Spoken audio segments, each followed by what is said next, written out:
Let me tell you something that will make most people uncomfortable. You don't need a lot of money to live well, but nobody believes that anymore. They've been trained like Pavlov's dogs to think comfort comes from income, not from intelligence. That's the first and most dangerous delusion of modern life. You simply cannot out-earn stupidity. No matter how much you make, if you can't control yourself, you'll still end up broke. Only now, you'll have nicer furniture while you're losing sleep. I've watched this pattern for 7 decades. Smart people, prestigious jobs, 6-figure salaries, still living paycheck to paycheck, not because they're unlucky, because they refuse to live rationally. They can't say no to the noise of consumption. And modern society has done a marvelous job making that noise deafening. Advertisers have turned frugality into something shameful, restraint into deprivation, and prudence into poverty. Well, let me tell you something. They won't. Living below your means isn't deprivation, it's liberation. When your expenses are low, you control your time. When your obligations are small, you can walk away from stupidity. That's real freedom. But most people don't want freedom. They want approval. They'd rather look rich than be rich. And they'll trade decades of peace just to impress people who don't even care about them. I've seen it all my life. The same pattern is repeating.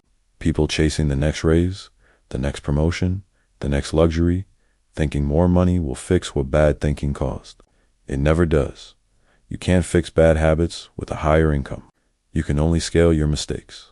If you can't manage $1,000 wisely, you won't magically manage $10,000. If you can't save on $50,000 a year, you'll be just as broke at $200,000. Only now you'll have better clothes and a nicer car to distract you from the arithmetic. The math doesn't care about your feelings. The math just compounds your decisions, good or bad. Here's what most people miss. The amount you actually need to live comfortably is far less than you think, because comfort isn't a product of income. It's a byproduct of clarity. You don't have to live in constant debt. You don't have to buy things you don't even remember wanting. You don't need to impress anyone. You just need to stop acting like you're immune to arithmetic. Warren and I built Berkshire on simple principles. Spend less than you earn, invest the rest. Repeat for a long time. That's all wealth ever was. But simple doesn't mean easy, because it requires discipline. And discipline isn't fashionable. The world sells excitement, not prudence. You'll never see an advertisement saying buy nothing and stay solvent. There's no profit in teaching you to think clearly. That's why you have to train yourself, value peace over pleasure, clarity over clutter, control over convenience. If you want a comfortable life, start by keeping your bills low. Because once your bills rise, your freedom falls. Every subscription, every loan, every unnecessary expense is another chain around your neck. If you can't sleep well, unless your paycheck arrives on Friday, you're not living freely. You're renting peace of mind, and rented peace always expires. Now, let me address what I call the monthly expense treadmill. Modern life is a factory that manufactures obligations. You start small. A streaming subscription here, a car loan there, then a bigger house because you deserve it. Then furniture for the house, insurance for the car, gadgets for the lifestyle, until you wake up one day working just to feed the machine you built. It's a quiet trap. You don't even notice it tightening because every addition feels reasonable. But the sum of reasonable can become ruinous. The faster you run on this treadmill, the faster it moves. And the only way to win is to step off. How? By choosing deliberate simplicity, not deprivation, just clarity. Start by writing down what you owe each month. List every recurring bill, every automatic charge you've forgotten about. Then ask one brutal question. If I lost my job tomorrow, how long could I survive without panic? Most people can't last a month. That's not living. That's gambling with stability. The wealthy don't think like that. They build what I call a margin of safety. We use this principle in investing. Don't get wiped out. Design your life so you can survive long droughts. The first way to build that margin isn't making more. It's owing less. Lower expenses mean higher endurance. It gives you time, options, and the ability to say no when life gets stupid. And life gets stupid regularly. I remember when I was young in Omaha, I watched people spend like they were immortal. They thought money was infinite and time was cheap. Now I watch their older versions. Bitter, tired, still paying for lives they no longer enjoy. You see, when you attach your happiness to consumption, it expires as fast as your new gadget's battery. But when you attach it to independence, it compounds quietly. Keeping bills low does more than save money. It protects your sanity. It removes anxiety from your mornings. You stop waking up worrying about interest rates or layoffs or what the market's doing today, because you've already built a smaller, smarter ship that can weather any storm. When people ask me how to get rich, I tell them start by not acting poor. And acting poor doesn't mean earning less. It means needing less. Every unnecessary bill is a tiny surrender of freedom. Every fixed payment is a promise you made to work harder, just to stand still. The tragedy is, most people call that normal. They think budgeting is punishment. But the truth is, budgeting is self. It's you telling your future self, I'm not going to screw you over. Just tracking what you spend changes how you behave. Because once you see the leak, you start fixing the pipe. You can't fix what you refuse to measure. That's why even a simple written list, income minus expenses, is more powerful than most financial software. It forces you to face the numbers, not the excuses. And once you see clearly, you start cutting ruthlessly. Cancel the subscriptions you forgot existed. Refinance or pay down the high interest debts. Stop upgrading things that still work perfectly well. And for heaven's sake, don't treat sales as savings. A discount on something you don't need is still a waste. The goal isn't to live miserably. It's to build breathing room. To make sure one broken appliance or one car repair doesn't collapse your whole plan. Because if one surprise expense can destroy your finances, that's not a surprise. That's a design flaw. Keeping bills low isn't just about money. It's about mental space. When your fixed costs are small, you can take risks, invest aggressively, and live calmly. When they're huge, you're trapped. You become a slave to the next paycheck, no matter how big it is. I've met countless professionals who can't afford to quit jobs they hate, not because they don't have income, because they have too many bills.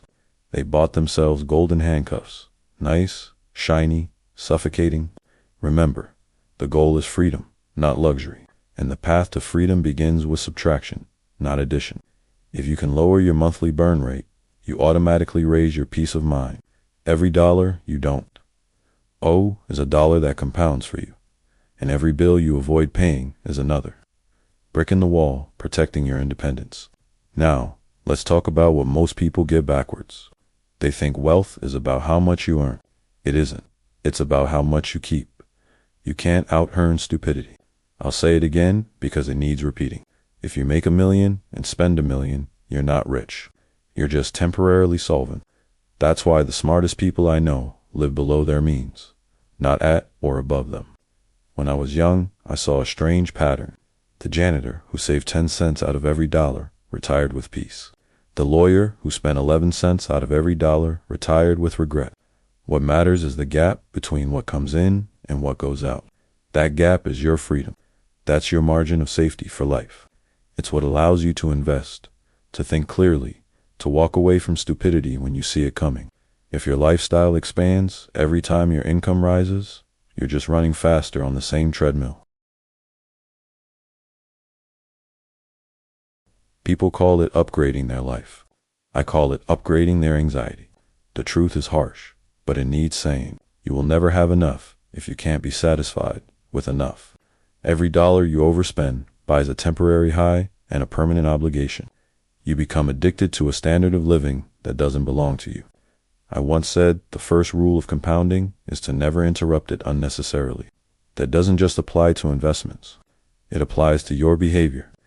If you're constantly interrupting your savings by chasing the next shiny thing, compounding never gets the chance to do its job. And compounding is the 8th wonder of the world if you give it time. Here's a simple rule I've followed my whole life. If you earn $1,000, live on $500 and invest the rest. Do it long enough and you'll be amazed at what happens, because small surpluses compounded for decades. Beat big paychecks squandered in months every single time. Living below your means doesn't mean living miserably. It means designing your life intelligently, owning fewer better things, keeping your obligations light, having more room to think and breathe. I know people who built fortunes just by not acting foolish. They weren't geniuses. They were consistent. They knew that comfort built on debt isn't comfort. It's camouflage. Most folks chase financial freedom like it's a jackpot, but freedom is just the result of discipline, repeated quietly over many years. It's not a prize you win. It's a habit you build. When you live below your means, strange things happen. You stop caring about keeping up. You stop comparing. You stop needing. That's when compounding starts to work for you instead of against you. Every dollar you save is a soldier fighting for your independence. Every impulse purchase is a deserter. And most people keep sending their soldiers to die in the war of vanity. The irony is, once you stop living for appearances, life actually gets better. Less clutter, less debt, more peace. You realize that happiness is not a function of consumption. It's a result of control. You'll hear people say, you only live once, so spend it. That's idiotic because if you spend it all, you only live once before going broke. The smarter version is you only live once, so live with foresight. Every decision about money is really a decision about time. Spend recklessly and you trade future years for present moments. Spend wisely and you buy back decades of calm. That's the real luxury. Time and peace, not toys and brands. Here's a test I give people. If you lost your job today, how many months could you stay home? If the answer is none, then you don't own your lifestyle. It owns you. Living below your means builds what Warren and I call optionality. It lets you take risks, invest aggressively, or simply rest without fear. It's how you make sure the game doesn't end before you're done playing. Most people make the mistake of believing that success buys security. It doesn't. Only restraint does. The best investors, the happiest retirees, the calmest people I know all practice restraint as if it were a religion. Because here's the uncomfortable truth. You can't compound what you don't save, and you can't save if you can't control yourself. So before you look for the next stock or the next raise or the next scheme, look at your habits. If your expenses rise every time your income does, you're not progressing. You're inflating, and sooner or later, bubbles burst. The smartest move isn't making another dollar. It's mastering the urge to spend the one you already have. If you do that long enough, wealth becomes inevitable. Not because you found a shortcut, but because you stopped doing stupid things. Now, here's something most people fail to understand about unexpected money. Bonuses, tax refunds, overtime pay, inheritance. That's the moment most people fail the intelligence test. They call it extra money as if it's free. So, they spend it like it's free. And in a few weeks, it's gone, and they can't even remember what it bought. Let me be clear. How you handle unexpected money tells me everything about your financial maturity. If you waste it, you're impulsive. If you plan it, you're building a future. When you get a little more than usual, don't rush to treat yourself. Pause, think, ask a simple question. What will this dollar do for me a year from now? If the answer is nothing, you're about to commit a small financial crime against yourself. You don't have to be a genius to get rich.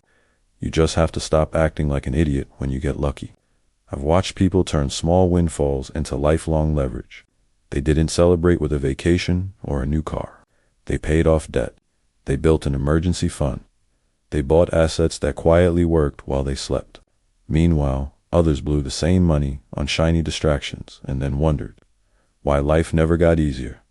Luck is wasted on the undiced hip-blind. Every dollar you treat with purpose compounds. Every dollar you spend carelessly disappears and teaches you nothing. That's why I always tell young people when extra money shows up, act like it won't come again, 'cause often it won't. If you don't assign it a job, it will find trouble. And money loves trouble. Plan before it arrives. That's what responsible people do. They already know. If I get a bonus, 50% goes to investments, 30% to debt, 20% to life enjoyment. Simple, predictable, rational, no emotions involved. You see, emotion is what destroys financial progress. People get a taste of success and instantly want to advertise it. They forget that quiet money compounds. Loud money disappears. You don't need to live like a monk, but you do need to live like a strategist, because money without a plan will always flow towards stupidity. When you plan where every extra dollar goes, you remove randomness from your life. And randomness is what ruins most people. The difference between those who get rich and those who stay stuck isn't opportunity. It's discipline. Discipline with what looks small today. That small bonus you invested might pay your mortgage 20 years from now. That tax refund you used to pay off debt might save you decades of interest. That extra paycheck you put in an index fund instead of a vacation might give you freedom when everyone else is still working. People underestimate how fast discipline compounds. They think it's just a few hundred, but a few hundred invested wisely and repeatedly turns into independence faster than you think. The world doesn't reward the smartest, it rewards the most consistent. Consistency looks boring, but it wins. Here's how I think about it. Every dollar you earn has a choice. It can work for you or against you. If you spend it, it's gone. If you invest it, it recruits more dollars to your army. Over time, that small army becomes an empire. The tragedy is that most people never give their dollars a chance to work. They fire them the moment they arrive. It's not the market that keeps people poor. It's the absence of a plan. They don't lose money because they're unlucky. They lose it because they behave predictably badly. You don't need to be perfect, just intentional. If you get a bonus, have a plan. If you get a refund, have a plan. If you get a windfall, have a plan. Because the moment you start planning, you stop gambling. And wealth has never been built on gambling, only on patience and reason. Let me address something that makes people uncomfortable. Shopping. It has become the modern religion. Temples everywhere, open 7 days a week, and every sermon says the same thing. You deserve it. Well, the graveyards are full of people who deserved it. I'm not against comfort. I'm against stupidity. And most spending today is just stupidity dressed up as something. You walk into a store for one thing and leave with 5. You open an app just to browse, and somehow you bought another gadget you'll forget in a week. That's not bad luck. That's engineered behavior. Corporations spend billions studying how to make you click buy now. They know your impulses better than you do, and every impulsive purchase is a little victory for them and a little defeat for you. That's why I have a simple rule that saved me millions over my lifetime. Never buy anything the same day you want it. Wait 24 hours. If you still want it tomorrow, maybe it's worth it. But you'll be surprised how often desire evaporates faster than reason returns. The 24-hour rule sounds trivial, but it's a form of discipline, and discipline is wealth's bodyguard. When you delay gratification, you take power back from the world trying to sell you comfort at compound interest. Because make no mistake, debt is comfort's hangover.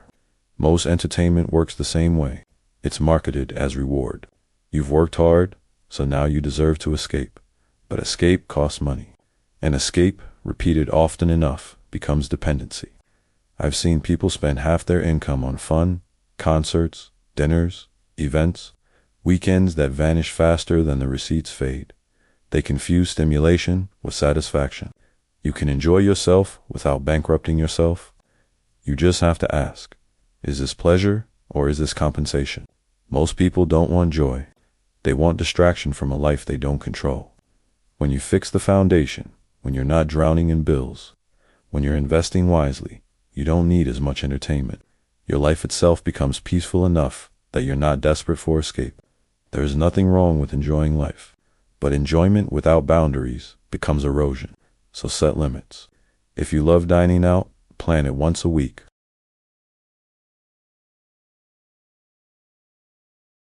Guilt-free, fully enjoyed, but not every night out of boredom or habit. The trick isn't to remove pleasure, it's to give it context. Pleasure should be spice, not the main dish. And remember, not all entertainment is created equal. Some feeds you, some empties you. A good book costs $10 and can change your perspective for decades. A random night out can cost $200 and leave you with nothing but a headache. If you must spend, spend on the things that compound in value. Education, health, relationships. The returns on those are exponential. Everything else depreciates the moment you touch it. Impulse spending is emotional investing with guaranteed losses. That's why marketers always target your feelings, never your logic, because logic doesn't buy, emotion does. But the older you get, the clearer it becomes. Satisfaction doesn't come from accumulation. It comes from control, from being able to look at something you could buy and saying, no, I'd rather keep my freedom. Every time you resist an impulse, your financial muscles grow stronger. Every time you give in, you feed the weakness that keeps you poor. The real luxury isn't in what you own, it's in what you can walk away from. A person who can say no lives better than the one who says yes to everything. That's why restraint is underrated. It doesn't trend, but is the foundation under every lasting fortune. Most people chase dopamine, not dividends. They get the thrill of spending, then the dread of bills. It's a cycle of momentary joy and long-term regret.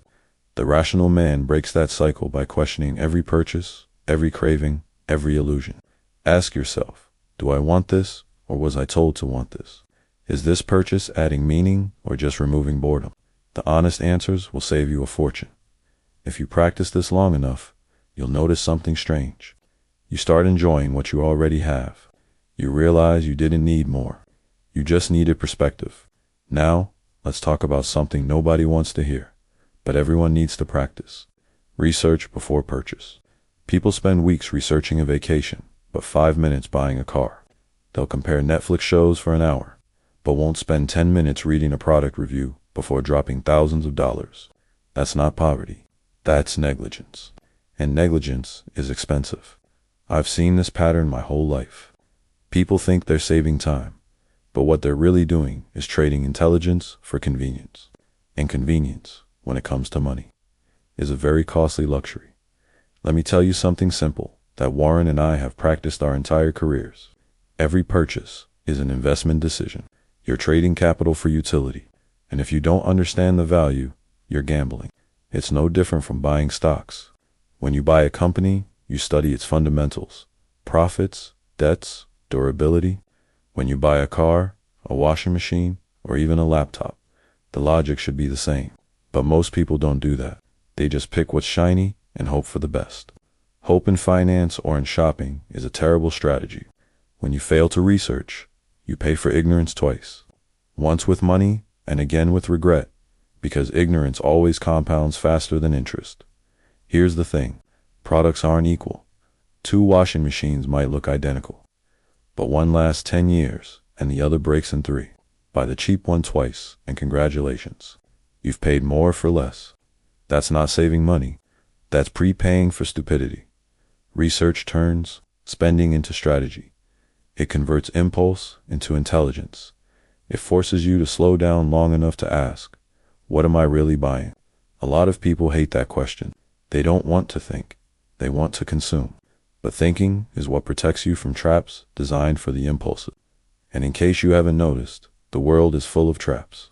They call them limited time offers. Act now. Only 2 left in stock. All designed to disable your brain, because your brain, if you use it, ruins their business model. If you want to live intelligently, make thinking a reflex. Do your homework before you hand over your wallet. Every hour of research you invest saves hours of frustration later. Warren and I build our fortune by doing something most people are too lazy to do. We read a lot.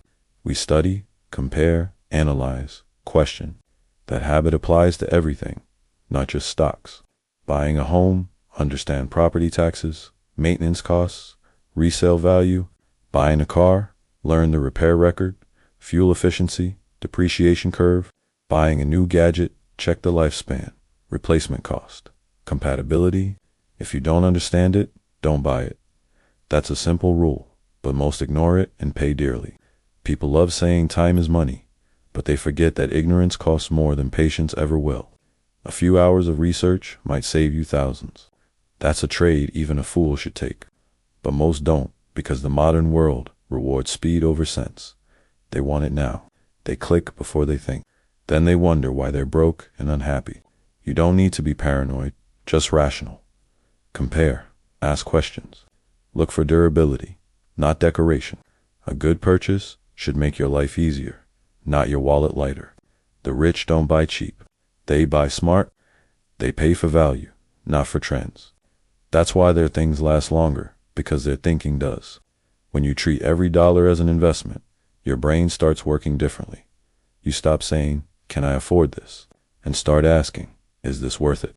That single question will save you more money than any discount ever could. The irony is, research doesn't just save money. It builds character. It trains patience, discipline, skepticism, the same traits that build wealth. You can't be reckless with little money and expect to be wise with large sums. Habits compound, just like capital. So before you buy anything, big or small, do the boring work. Learn, compare, verify. Don't let marketing think for you, because if someone else is doing your thinking, they're also doing your spending. The market press on laziness. Your best defense is diligence. A person who reads a fine print will always beat the one who clicks, except without looking. It's not luck, it's literacy. Now, here's something that separates the wealthy from the perpetually broke maintenance. Most people are great at buying things. They're terrible at keeping them alive. They'll spend months picking the right car, then skip the oil changes. They'll brag about owning a house, but ignore the roof until it leaks. They'll invest in their health, then eat like they're trying to die early. That's not bad luck. That's bad maintenance. And bad maintenance is one of the most expensive habits in the world. You see, most people think wealth is about accumulation, but real wealth is about preservation. What's the point of earning if you can't keep what you already have from falling apart? In business, we call it capital preservation. In life, it's called common sense. A well-maintained machine lasts decades. A neglected one dies early and takes your wallet with it. It's the same with your body, your home, your relationships, and your mind. Everything deteriorates if you don't give it attention. Entropy is nature's favorite hobby. Let me put it this way. Preventive care is cheaper than repair in every area of life. People ignore their cars until they break, their roofs until they leak, their teeth until they ache, their finances until they collapse. Then they panic and call it an emergency. It's not an emergency. It's negligence come and due. I learned early on that small maintenance costs compound positively. A $50 oil change prevents a $5,000 engine failure. A $200 checkup prevents a $20,000 hospital bill. A single conversation can prevent a friendship from rotting. And yet, people skip all three because they're busy. Busy is the favorite excuse of the incompetent. They're too busy to maintain what matters, then somehow find endless time to fix what they could have easily prevented. I've seen companies run by brilliant executives collapse because they stopped checking the fundamentals. And I've seen individuals go broke for the same reason. The principle doesn't change. Neglect compounds faster than interest. That's why I always tell people, your job isn't to constantly chase new things. It's to make sure the old ones keep working. In investing, we maintain discipline. In life, we maintain systems. It's the same muscle. You don't get rich by chasing every shiny opportunity. You get rich by keeping what's already working in top shape. It's not exciting. It's not glamorous, but it's profitable because maintenance of any kind is simply care translated into time, and the market always rewards care. Let's take your home. Most people treat it like a museum. They admire it, but don't manage it. A leaky faucet turns into mold.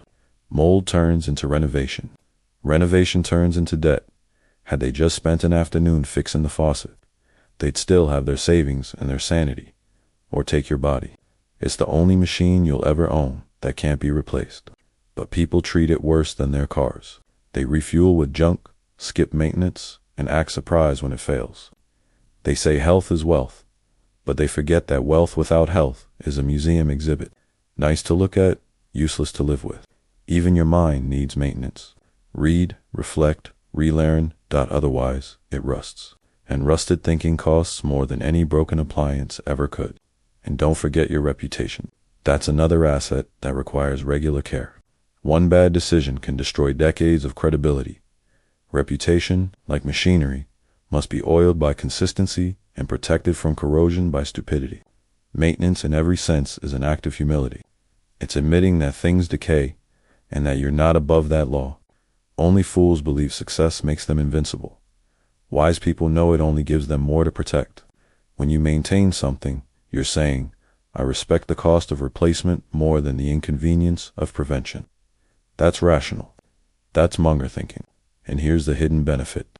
Maintenance builds discipline, the same mindset that changes your car's oil. On time will pay your taxes early. Rebalance your portfolio and check your assumptions before they ruin you. If you're sloppy in one area, you'll be sloppy in all of them. Habits don't compartmentalize, they replicate. So, treat maintenance as a philosophy, not a chore. Because maintaining what you have is the only way to deserve more. Finally, let me address the heart of rational living. Prioritization. If you try to buy everything, you'll eventually own nothing that matters. Money is finite. Attention is finite. And the biggest mistake people make is pretending both are infinite. That's why prioritization isn't just smart, it's survival. You can't have it all, but you can have what's important. The problem is, most people never stop to ask what that actually is. They buy what others admire, not what they value. They chase comfort without clarity, and when everything becomes a priority, nothing really is. I've seen millionaires and paupers make the same mistake, confusing spending with living. They think buying more things fills the emptiness of not knowing what truly matters. But it doesn't. It only amplifies the noise. Let me tell you a secret most won't like. A comfortable life isn't built by adding. It's built by subtracting. Subtract the unnecessary. Subtract the envy. Subtract the noise. What remains? That's where your peace and purpose live. You don't need to cut joy out of your life. You just need to rank it. There's a difference between what's nice and what's necessary, between pleasure and priority. Sit down and write it out. 5 things that truly improve your life, not the things you think you should have. The things that when you have them, make you calmer, wiser, and freer. That's your compass. Everything else is a distraction. For one person, it might be family dinners. For another, solitude. For someone else, books, travel, or health. The list doesn't matter. The clarity does, because once you know your top 5, every financial decision gets easier. You stop asking, can I afford this? And start asking, does this deserve space in my life? When you prioritize, you reclaim control. You stop living You stop buying things out of boredom or insecurity. You start spending like an investor, allocating capital toward happiness that compounds. Yes, happiness can compound. If you spend on things that actually matter, their returns multiply over time. A good education compounds, good health compounds, good relationships compound, the rest depreciates faster than your latest phone. So before spending, pause and ask, will this still matter to me in 5 years? If the answer is no, it's probably a waste. This kind of thinking may sound cold, but it's not. It's clarity, and clarity is the foundation of peace. Even rich people need to prioritize. In fact, they need it more because options multiply confusion. The poor man wastes because he has too little. The rich man wastes because he has too much. In both cases, the disease is the same: lack of focus. If you can learn to prioritize on a small income, you'll be invincible when you have more, because money doesn't change your behavior, it amplifies it. If you're reckless when you're broke, you'll be catastrophic when you're rich. And that's why learning to live on less is a form of training. You're teaching yourself to think, to choose, to differentiate. That's real intelligence, not IQ, but judgment. When you spend deliberately, you also start appreciating deliberately. Gratitude grows where chaos used to be. You stop needing constant novelty to feel alive. You start valuing the quiet satisfaction of having enough. Enough is a beautiful word. It's the dividing line between wealth and misery. You cross it the moment you realize more isn't better. Better is better. I've met plenty of people with less money than me, but I've met very few with less worry. That's because money doesn't eliminate worry. Discipline does. A low-income life lived intelligently is more peaceful than a high-income life lived stupidly. It's clearer, seer, freer. You don't wake up panicking about payments or layoffs. You wake up knowing you're in control because you've chosen simplicity over spectacle. Spend on what's valuable to you, not what signals value to others. If you enjoy a good meal, budget for it. If you love books, buy them. If you crave experiences, plan them. But do it consciously, not because an ad told you what happiness should look like. This is the paradox of money. The less you need, the richer you become, because real wealth is freedom from need. The people who master money aren't those chasing more. They're the ones who learn when to stop. So, if you want to live well on a low income, don't think smaller, think clearer. Ask yourself every day, what do I truly value? What can I live without? And what will I still care about when the noise fades? Answer those honestly, and you'll never feel poor again, because the richest man in the world isn't the one with the most. It's the one who can say with complete calm, I already have enough. That's freedom. That's wealth. That's the rational life, and it's available to anyone brave enough to think for themselves.